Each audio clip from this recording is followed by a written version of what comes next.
Book 21, Mr. Fussy. It really is a pantomime.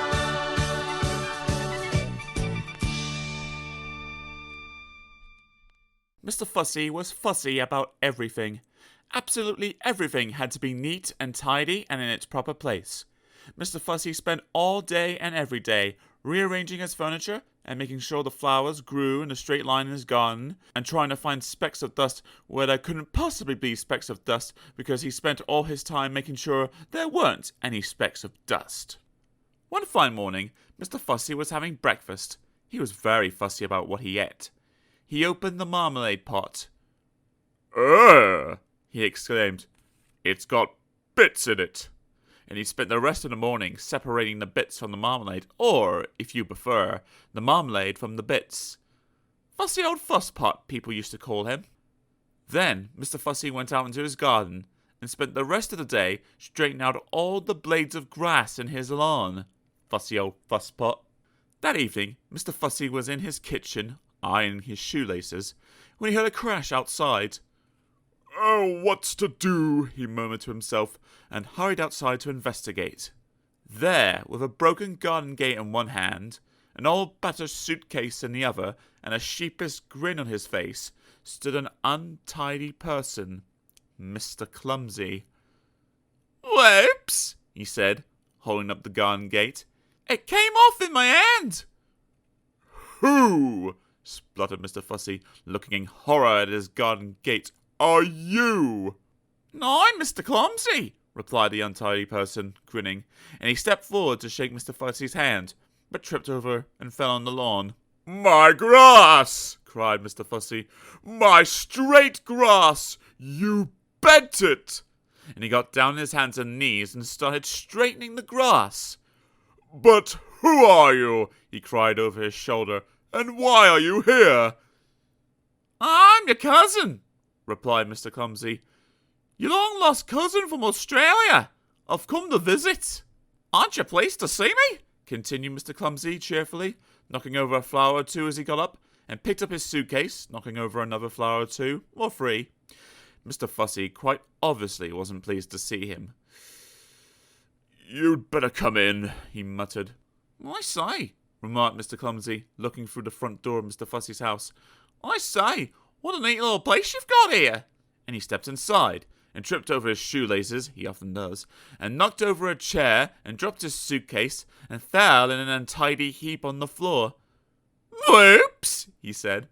Mr. Fussy shut his eyes, and heaved a sigh, and groaned silently to himself. Later that evening, after Mr. Fussy had cooked them a meal, and after Mr. Clumsy had helped with the washing up 2 broken plates, they sat down to talk. Mr. Fussy sat, as he always did, in a neat and tidy fashion. Mr. Clumsy sat, as he always did, in a not-so-neat and tidy fashion. "How long will you be staying?" asked Mr. Fussy. "I don't know," grinned Mr. Clumsy. "A few days? A week? A year? I haven't decided." When he awoke in the morning, Mr. Fussy jumped out of bed and went into his bathroom. "Oh, no," he gasped. "Oh, no!" Oh, yes. Mr. Clumsy had been there before him. The towels lay in a heap on the floor. The bath was full of water. There were pools of water all over the bathroom floor, and half a tube of toothpaste. Oh, what a mess! Mr. Fussy made it all neat and tidy as quickly as he could. Then Mr. Fussy hurried downstairs. "Morning," said his cousin cheerfully. "I cooked your breakfast. Sit down." There was an awful mess everywhere. "There we are," said Mr. Clumsy, carrying a plate of fried eggs, broken fried eggs, towards the table. "Breakfast!" And he tripped over those shoelaces of his, and then the eggs flew through the air, and then they landed all over Mr. Fussy. Sticky, greasy, yellow fried eggs. "Whoops!" said Mr. Clumsy. After a week, Mr. Fussy's house didn't look like Mr. Fussy's house any more at all. But after 2 weeks, Mr. Clumsy decided to move on.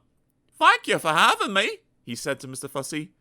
"It was very nice to see you," replied Mr. Fussy politely. But what he was thinking was, "It's very nice to see you going." "Cheerio," said Mr. Clumsy, and off he went with his battered old suitcase. "Goodbye," called Mr. Fussy, really meaning, "good riddance." Then Mr. Fussy fussed around his house as he had never fussed before. Fussy old fusspot. Polishing and mending and repairing and straightening and sorting out and cleaning and putting everything back exactly as it had been before Mr. Clumsy had come to stay. He even dusted the flowers in the garden. That evening, Mr. Fussy was in his kitchen polishing an egg when he heard a crash outside. "Oh no," he groaned. "Not Mr. Clumsy back again. It can't be. It mustn't be. It isn't." And it wasn't. It was somebody else. Somebody who had just walked straight through Mr. Fussy's garden gate. Somebody who can't help having little accidents. Somebody you might have met before.